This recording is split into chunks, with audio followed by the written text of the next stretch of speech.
Rasulullah SAW bersabda, lalu Allah yang maha tinggi atau maha suci berfirman. Potongan pertama yang kita ambil pelajaran adalah ana inda dhanni abdi bi. Aku selalu sesuai dengan prasangkaan hambaku. Ini kalimat penting sekali teman-teman sekalian. Selalu dengan prasangkaan hamba. Jika dia berprasangka baik kepadaku, maka dia mendapatkan kebaikan itu. Dan jika dia berprasangka buruk, maka dia akan mendapatkan keburukan. Maknanya, apapun yang sifatnya kita dapatkan teman-teman sekalian, sifatnya baik, maka misal kita dapat nikmat makanan, kita dapat nikmat kesehatan, apa saja, lalu kita sangka baik dengan Allah, oh ini berarti Allah sedang melimpahkan nikmatnya pada saya, alhamdulillah. Itu sudah umum orang bisa lakukan. Tapi kalau dia dapat musibah, dia sakit, kehilangan harta, ditipu orang, gitu kan. Dia di sini juga dibutuhkan untuk sangka baik dengan Allah. Kalau dia sangka baik di sini, dia akan dapatkan kebaikan. Misal dia mengatakan, mungkin Allah akan bersihkan dosa-dosaku, mungkin Allah akan tinggikan derajatku, maka dia dapat. Tapi kalau dia sangka buruk, maka ini akan bermasalah buat dia. Kita akan sebutkan teman-teman sekalian hadis qudsi yang lain. Kalau teman-teman bisa tulis hadis qudsi ini ya, karena ini hadis qudsi mulia sekali ya. Kalau saya subhanallah selalu merasa gembira sekali dengan mendengarkan hadis qudsi ini ya. Dan hampir setiap hari hadis ini selalu saya ulang-ulangi teman-teman sekalian. Saya ulangi, saya baca lagi, saya renung lagi, dan seperti sebuah hiburan yang tidak akan pernah ada habisnya. Karena ini hadis qudsi, hadis sahih di mana Allah Subhanahu wa taala menyampaikan kepada kita berita gembira tentang orang-orang yang mau berprasangka baik dengan Allah. Allah berfirman, wahai anak Adam, artinya kita semua manusia dipanggil. Jangan pernah engkau takut kepada siapapun yang mempunyai kekuasaan, selama kekuasaanku ada. Dan ketahuilah, kekuasaanku tidak akan pernah punah selamanya. Wahai anak Adam, jangan pernah engkau takut dengan kesempitan rezeki, karena perbendaharaanku penuh. Dan perbendaharaanku tidak akan pernah punah selamanya. Wahai anak Adam, ini potongan yang ketiga dari hadis. Kalau tertinggal langkahin dulu, nanti kita kembali. Jadi Allah Subhanahu wa taala tidak mau kita capek ya. Di sini dikatakan Allah berfirman, hai anak Adam, aku ciptakan kamu untuk beribadah, maka jangan engkau main-main. Aku menciptakan engkau untuk beribadah, maka jangan kamu main-main. Tadi potongan pertama, kalau ada yang tertinggal silakan. Wahai anak Adam, jangan engkau takut pada siapapun yang mempunyai kekuasaan, selama kekuasaanku ada, dan kekuasaanku tidak akan pernah punah selamanya. Kemudian potongan kedua, wahai anak Adam, jangan pernah engkau takut dengan kesempitan rezeki, sedangkan perbendaharaanku penuh, dan perbendaharaanku tidak akan pernah punah selamanya. Wahai anak Adam, aku ciptakan untuk beribadah, maka janganlah engkau main-main, dan aku tentukan rezekimu, maka tidak perlu kamu capek. Tentu anggota tubuh kita bergerak, hati kita bertawakal ya. Aku ciptakan engkau untuk beribadah, jangan engkau main-main, dan aku tentukan rezekimu, maka tidak perlu engkau capek. Demi kemuliaanku dan keagunganku, jika engkau ridho terhadap pemberianku, maka aku akan tenangkan jiwa dan ragamu. Jika engkau ridho ya, terhadap pemberianku, maka aku akan tenangkan jiwa dan ragamu. Jika engkau tidak ridho, dan engkau akan mulia di sisiku. Jika engkau tidak ridho, tadi ya, demi kemuliaanku dan keagunganku, jika engkau ridho dengan pemberianku, maka aku akan membuat jiwa dan ragamu tentram, dan engkau akan mulia di sisiku. Tapi jika engkau tidak menerima pemberianku, maka aku akan membuatmu mengejar dunia. Nanti kita ulangi lagi ya. Dan jika engkau tidak menerima pemberianku, maka aku akan membuatmu mengejar dunia, seperti hewan buas yang sedang mengejar mangsanya di padang pasir. Kemudian tidak akan datang kepadamu kecuali yang sudah aku takdirkan. Jadi kalau kita ridho dengan apa yang Allah berikan, Allah akan buat jiwa kita dan raga kita tenang, lalu kita mulia di sisi Allah. Tapi kalau kita tidak ridho terhadap apa yang Allah berikan, kenapa ya saya begini ekonomi saya, kenapa ya muka saya begini, kenapa ya badan saya begini, kita berkeluh kesah, maka Allah SWT mengatakan, aku akan membuatmu mengejar dunia seperti hewan buas yang sedang mengejar mangsanya di padang pasir. Kemudian tidak datang kepadamu kecuali yang sudah aku tentukan juga. Makanya capek sekali. Jadi orang beriman itu santai saja, dia akan dapat semua apa yang Allah janjikan, tidak perlu capek-capek. Nah, orang yang mengejar dunia berlebihan justru orang karena tidak bisa menerima takdirnya Allah atau tidak ridho dengan pembagiannya Allah. Wahai anak Adam, aku telah menciptakan langit dan bumi, dan aku tidak pernah sulit menciptakan keduanya. Maka apakah kau pikir aku akan sulit untuk mengurus rezekimu? Wahai anak Adam, jangan pernah engkau minta rezeki untuk esok hari, sebagaimana aku tidak pernah meminta kepadamu amal esok hari. Wahai anak Adam, sesungguhnya aku mencintaimu, maka atas hak itulah cintailah aku. Kita ulangi hadisnya. Allah menyebutkan dalam hadis qudsi, wahai anak Adam, jangan pernah engkau takut dengan siapapun yang berkuasa, raja, presiden, siapa saja, selama kekuasaanku ada, dan kekuasaanku tidak akan pernah punah selamanya. Wahai anak Adam, lanjutan yang potongan duanya, jangan pernah takut dengan sempitnya rezeki, sebab perbendaharaanku banyak, penuh, dan perbendaharaanku tidak akan pernah habis selamanya. Yang ketiga, wahai anak Adam, aku telah menciptakan engkau untuk beribadah, maka jangan bermain-main. Dan aku juga sudah menentukan rezekimu, maka tidak perlu engkau capek. Jadi di sini anggota tubuh kita berusaha, hati kita bertawakal. Demi kemuliaanku dan keagunganku, jika engkau ridho terhadap pemberianku, ridho dengan paras wajahnya, tubuhnya, pasangan hidupnya, anaknya, maka aku akan tenangkan jiwa dan ragamu, dan engkau akan mulia di sisiku. Dan jika engkau tidak ridho terhadap pemberianku, maka demi kemuliaanku dan keagunganku, aku akan bebankan kepadamu dunia, atau akan membuatmu mengejar dunia, sehingga engkau berlari-lari mengejarnya seperti hewan buas yang sedang mengejar mangsanya di padang pasir. Kemudian tidak datang kepadamu kecuali yang sudah aku tentukan. Wahai anak Adam, aku telah ciptakan langit dan bumi, dan aku tidak pernah merasa susah dalam mengurus dan menciptakannya. Maka apakah kamu pikir aku akan capek dengan mengurus rezekimu? Wahai anak Adam, jangan pernah engkau minta rezeki esok hari, sebagaimana aku tidak pernah minta kepadamu amal esok hari. Kita tidak perlu sholat untuk besok, untuk lusa, untuk minggu depan, cadangan, tidak perlu. Sholat hari ini. Kita puasa hari ini. Ramadan tahun ini. Itu pun hari yang ada kita hidup, kita puasa. Kalau enggak ada. Gitu kan? Hari ini semuanya. Maka jangan kau minta rezeki besok kepadaku, sebagaimana aku tidak minta kepadamu amal besok. Gitu kan? Lalu kata Allah Subhanahu Wa Taala, penutupan hadisnya, ya, sebagaimana sudah kita sebutkan tadi ya. Wahai anak Adam, aku sangat mencintaimu, maka atas hak itulah cintailah aku. Dan makna cinta artinya mengabdi dan berkorban. Ya ikutilah perintahku. Apa yang aku perintahkan, apa yang aku larang, aku perintahkan kerjakan, larang tinggalkan. Ini subhanallah hadis teman-teman sekalian. Setiap kali saya baca, saya pribadi ya merasa ketenangan jiwa. Udah Allah sudah tentuin semua. Dan ini sesuai juga yang pernah saya sampaikan teman-teman sekalian. Hadis yang perkataan Hasan Basri rahimahullah yang mengatakan, aku selalu tenang dan senang dalam kehidupan dunia karena dua hal. Aku selalu senang dan tenang karena aku tahu ajalku sudah ditentukan oleh Tuhanku. Udah, Allah sudah tahu kapan aku mati. Udah nggak usah aku pikirin kapan mati itu.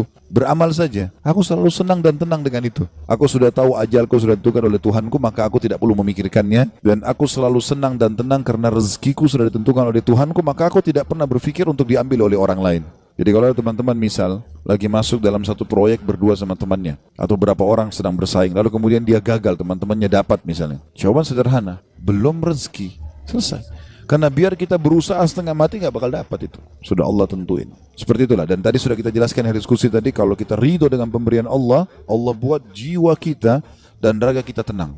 Subhanallah, orang kalau misalnya mau makan udah habis, oh ya sudah, belum rezeki saya. Tenang jiwanya. Kenapa habis? Kenapa dimakan? Kenapa begini? Sakit hati, perutnya juga lapar. Jadi ini kaidah hidup yang luar biasa yang mestinya kita fahami ya. Di sini makna juga ana inda dhanni abdi bi, saya selalu dengan prasangkaan hambaku. Seberat apapun teman-teman yang sedang kita alami, terimalah berita gembira selama kita beriman, kalau itu pasti kebaikan buat kita.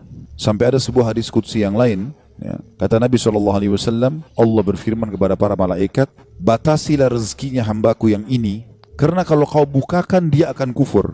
Dan luaskan rezekinya hambaku yang ini, karena kalau kau bukakan dia tambah bersyukur. Jawabannya sederhana, berarti kalau kita mau teman-teman sekalian rezeki kita terbuka segala macam, royal di jalan Allah, jangan perhitungan. Allah SWT akan buka, karena Allah tahu ini orang kalau dibukain tidak masalah.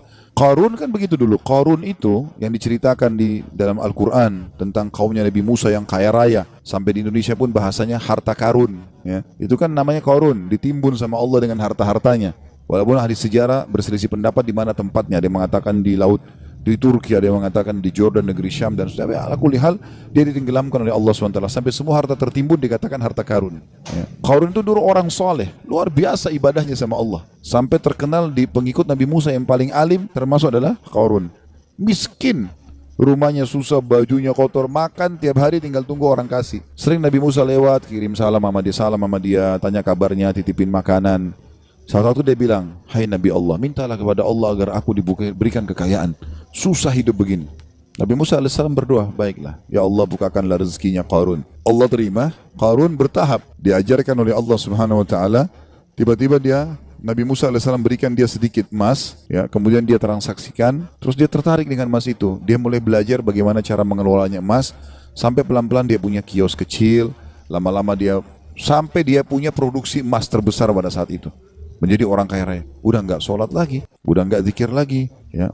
Udah mulai sombong, jalan di pinggir jalan sampai kereta kencananya semua pakai emas. Kemudian Nabi Musa alaihissalam utus orang-orang untuk ngumpulin zakat mal, dia nggak mau kasih. Lebih parah daripada itu, dia mengajak kaumnya dan membiayai mereka untuk memerangi Musa alaihissalam. Sampai akhirnya Musa alaihissalam berdoa agar Allah tenggelam dengan harta-hartanya semua. Jadi subhanallah, Allah itu memberikan dan Allah mengenahan, itu Allah tahu tentang kita. Ya ibaratnya seperti misalnya anak kita. Kita tidak bahasakan Allah punya anak.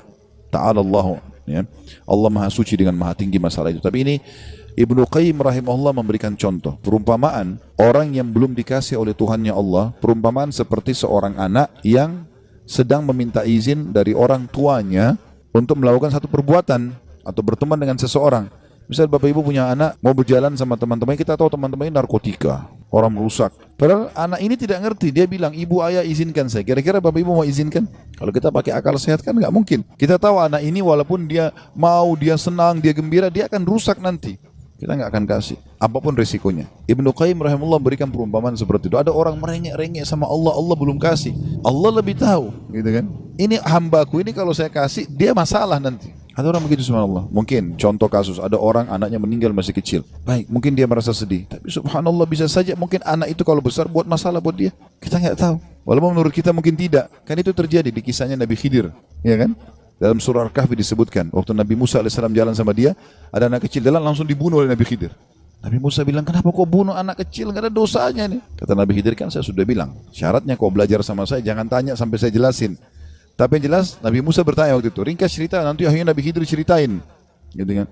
Nabi dia bilang, anak itu sudah ada berita dari Allah. Kalau anak ini kalau besar, dia akan durhaka sama orang tuanya. Sementara orang tuanya ini adalah orang soleh, orang baik. Si ayah sampai ibu ini orang baik. Maka Allah menyuruh aku membunuhnya. Aku pertama utusan Allah. Kalau aku bunuh aku tidak berdosa, ya. Itu anak ini meninggal belum balik, berarti dia juga masuk surga.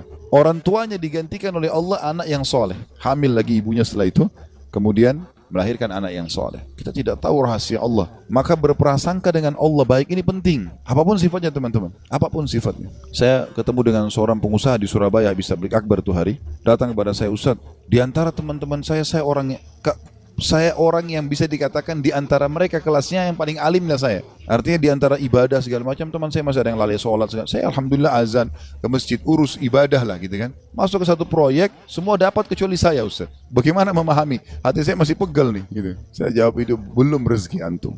Dan bisa bahaya, mungkin saya kalau antum masuk malah jadi masalah. Bersangka baik sama Allah. Sudah, orang mukmin itu seperti kalau jalan ke satu tempat, antum lagi jalan ke dalam gang, ketemu sebuah jalan yang buntu. Apa yang harus dilakukan? Nggak usah mikirin kenapa ini buntu. Belok kiri atau kanan, cari jalan keluar. Itu solusinya. Kan gitu. Kalau mentok selesai, langsung cari jalan keluar. Gitu ya. Sampai dalam masalah ibadah, kita bangun telat nih subuh. Udah nggak usah pikirin kenapa saya telat dulu. Uduk dulu, sholat dulu. Baru nanti hilangkan sebab-sebabnya. Besok jangan terulang. Gitu kan. Kalau nggak akan terbuang waktu. Akan hilang kesempatan-kesempatan. Dalam kaidah agama dikatakan, apa yang tidak bisa dijangkau semuanya, jangan hilang sebagiannya. Kalau kita nggak sempat sholat sunnahnya, minimal wajibnya jangan sampai kehilangan. Kita masuk ke masjid, banyak orang begitu. Kadang-kadang dia masuk masjid, sholat duhur misalnya, kayak kita sebentar mau duhur ya. Dia sholat misalnya, dia masuk masjid, dia lihat imam ini sudah bangun dari ruku, sami Allah liman hamidah. Nunggu kenapa dia mau tahu ini rakaat terakhir atau bukan? Kalau rakaat terakhir sudah ditunggu aja sampai salam, baru dia sholat sendiri. Keliru ini akhi. Tetap lebih utama sholat pertama. Kata para ulama, walaupun tahiyat terakhir di jamaah pertama lebih afdal daripada jamaah kedua walaupun dia di saf pertama. Walaupun itu sudah terakhir. Takbir duduk tahiyat sama mereka. Berapa banyak orang yang tidak paham masalah ini. Yang tidak bisa didapat semuanya, jangan kehilangan sebagiannya. Itu kaidah. Harusnya begitu. Apa saja teman-teman sekalian. Subhanallah, saya pernah punya teman orang Senegal dari Afrika dulu waktu masih di Madinah. Teman saya di sebelah duduk di sebelah saya. Dia mungkin telat masuk kuliah 3 bulan gara-gara pengurusan visanya berangkat gitu. Tapi subhanallah cum laude anak itu. Dia datang duduk di sebelah saya. Mulai masuk hari itu, saya kan nulis juga apa yang dosen bilang. Saya ikutin apa yang dosen bilang, saya tulisin. Anak ini begitu masuk sudah 3 bulan. Udah banyak lembaran pelajaran yang ketinggalan. Mungkin ada 40-50 lembar tulisan yang sudah ketinggalan. Tapi dia mulai hari itu teman-teman sekalian dia langsung tulis. Mulai masuk hari pertama, dosen pertama, dan sampai masa ujian terus saja dia nulis. Saya sempat tanya dia waktu dia mulai nulis, "Akhi, bagaimana ente nulis, kan ada yang ketinggalan?" Dia bilang, "Nggak apa-apa, saya tulis sekarang, nanti itu nyusul. Sekarang ini dulu saya tulis." Dan betul, ternyata setelah mendekat ujian, yang dia tulis berisi kurang lebih 70%, yang tertinggal 30%. 30% itu disusul sama dia, diambil tulisan teman-teman yang sudah ada baru disusulin. Jadi yang tidak bisa dijangkau semuanya, jangan kehilangan sebagiannya, kan gitu. Ada orang begitu, subhanallah, ya. Lewat waktu sholat duha sudah kepepet, sudahlah nggak apa-apa, nggak usah deh, besok aja. Jangan, sekarang, walaupun cuma 2 rakaat.